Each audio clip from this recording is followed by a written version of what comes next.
Herkese merhaba, derinlemesine kaynak incelememize hoş geldiniz. Bugün dürüst olmak gerekirse, dünya edebiyatının ve dinler tarihinin muhtemelen en sarsıcı, en dramatik hikayelerinden birine dalıyoruz. Eyüp'ün destanı.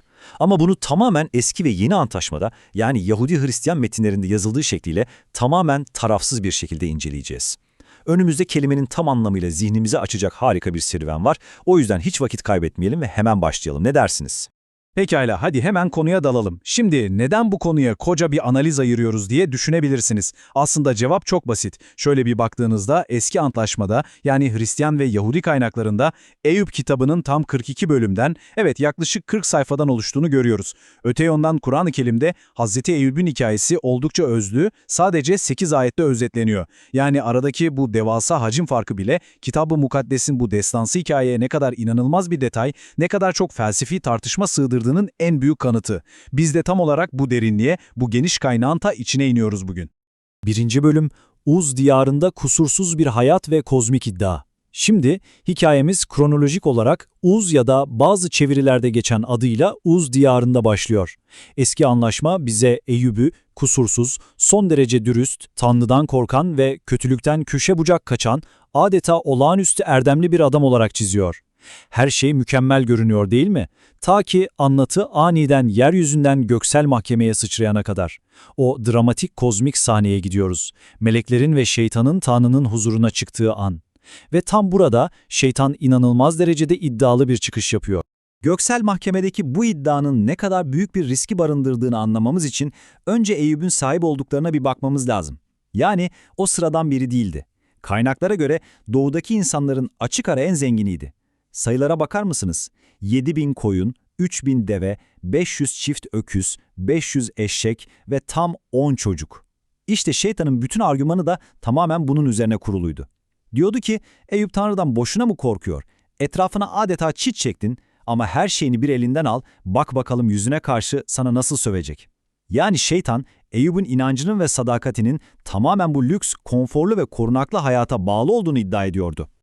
Ve bu da trajedinin ne kadar hızlı, ne kadar acımasızca geliştiğini çok net bir şekilde gösteriyor. Tanrı'nın izni çıkıyor ve felaketler adeta domino taşları gibi peş peşe devriliyor. Düşünün, ilk adımda akıncılar saldırıyor, gökten ateş düşüyor ve o devasa sürüler bir anda yok oluyor. Hemen ardından inanılmaz şiddetli bir çöl rüzgarı evladının içinde bulunduğu evi yerle bir ediyor, 10 çocuğunun hepsi oracıkta can veriyor. Hiç bitmiyor, son darbede şeytan Eyüp'ün bedenini tepeden tırnağa o korkunç acı veren çıbanlarla vuruyor. Eyüp kelimenin tam anlamıyla bir kül yığınının içine çökmüş, elindeki kırık bir çömlek parçasıyla kanayan yaralarını kaşıyan zavallı bir adama dönüşüyor. Bütün bir hayat bir günde sıfırlanıyor.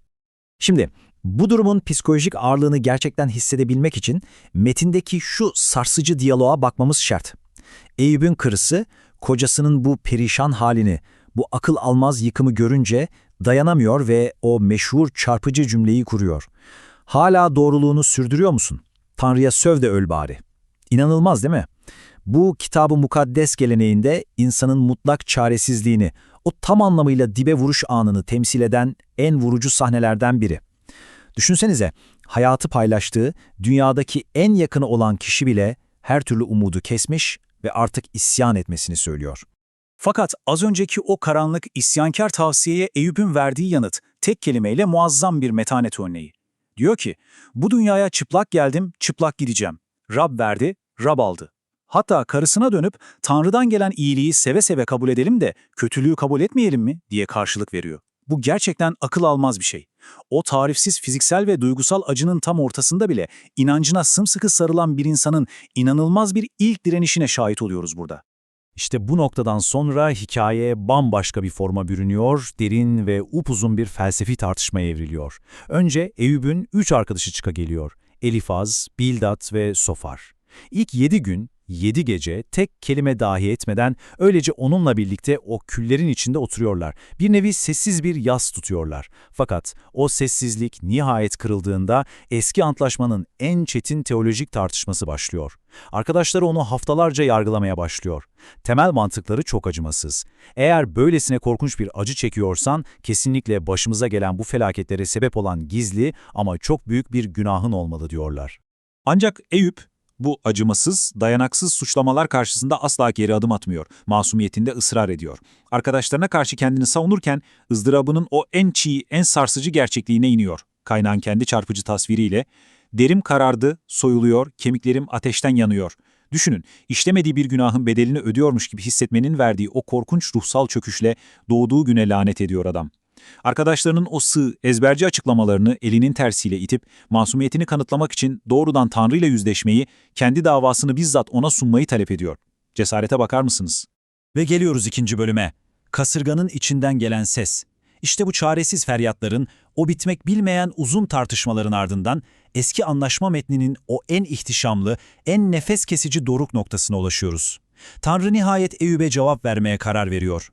Ama beklediğiniz gibi omuz sıvazlayan nazik bir fısıltıyla ya da uzun uzun mantıklı açıklamalarla değil.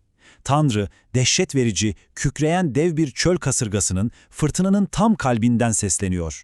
Şimdi buradaki en ilginç noktalardan biri şu: Tanrı neden acı çekiyorum sorusuna öyle dümdüz doğrudan bir yanıt vermiyor. Bunun yerine Eyüp'ün bakış açısını aniden devasa, kozmik boyutlara çekiyor. Düşünsenize, ben dünyanın temellerini atarken sen neredeydin diye soruyor. Ona Ülker takım yıldızını bağlayıp çözebileceğini, büyük ayıya yol gösterebileceğini, denizin o asi, hırçın dalgalarına sınır çizebileceğini hatırlatıyor. Burada öylesine inanılmaz, öylesine canlı kozmik görseller kullanılıyor ki insanın kendi küçücük varlığıyla o sonsuz ilahi bilgelik arasındaki kavranılamaz uçurum adeta yüzümüze çarpıyor. Fakat ilahi gücün bu muazzam gösterimi sadece o sessiz yıldızlarla sınırlı kalmıyor. Metin bir anda odağını o dehşet verici efsanevi canavarlara, Behemot ve Leviatan'a çeviriyor. Onları öyle bir betimliyor ki kemikleri tunç borular gibi olan, derin suları kaynayan bir kazan gibi fokurdatan korkunç yaratıklar. Bu varlıklar aslında yaratılışın en vahşi, en kontrol edilemez kaos elementlerini simgeliyor. Eyüp'e verilen mesaj son derece sarsıcı ve net. İnsanoğlu daha bu kaotik güçleri evcilleştiremezken Tanrı onları yaratmış ve kontrol ediyor. Öyleyse insanın o kısıtlı aklıyla ilahi adaleti tam anlamıyla yargılaması, sorgulaması gerçekten mümkün mü?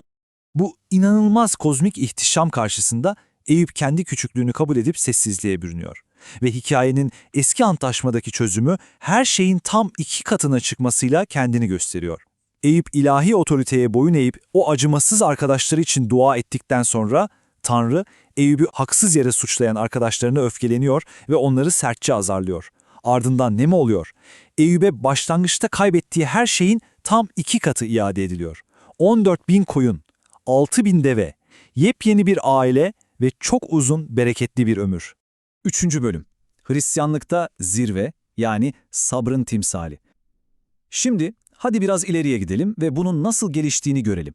Antik Yahudi edebi anlatısından çıkıp doğrudan İncil'e, yani yeni antlaşma metinlerine bir köprü kurduğumuzda hikayenin bambaşka bir boyuta evrildiğini fark ediyoruz.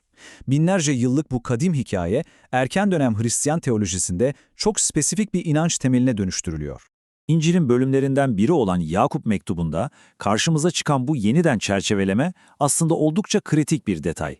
Yeni antlaşma yazarları Eyüp'ü alıyor ve onu sadece trajik acılar çeken tarihi bir figür olmaktan çıkarıyor. Onu, o dönemde şiddetli baskı ve zorluklar yaşayan erken dönem Hristiyan inananları için sarsılmaz bir sabır, sadakat ve dayanıklılığın nihai Hristiyan modeli olarak konumlandırıyorlar. Bu, aslında o dönemki topluluklar için umutsuzluğa karşı müthiş bir savunma mekanizması. Bu teolojik evrimi İncil'in, yani Yakup mektubunun 5. bölüm 11. ayetinin kendi kelimelerinde tam olarak şöyle okuyoruz.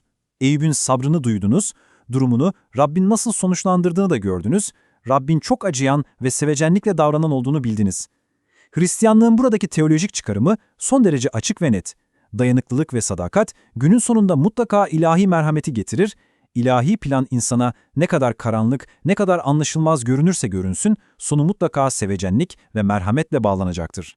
Yani buradaki en can alıcı nokta şu: İncelememizi toparlarken şu derin soruyu aklımızda tutalım.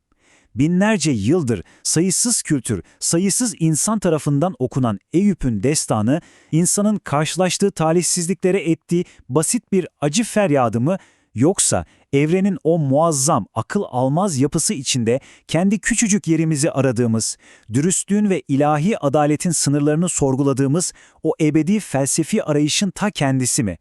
İncelediğimiz bu kaynaklar bize kolay ve basit yanıtlar vermek yerine çok daha derin, çok daha kalıcı bir düşüncenin kapılarını aralıyor. Umarım kaynakların derinliklerine indiğimiz bu analizimizden keyif almışsınızdır. Yepyeni bir konuyla tekrar görüşmek üzere, kendinize iyi bakın.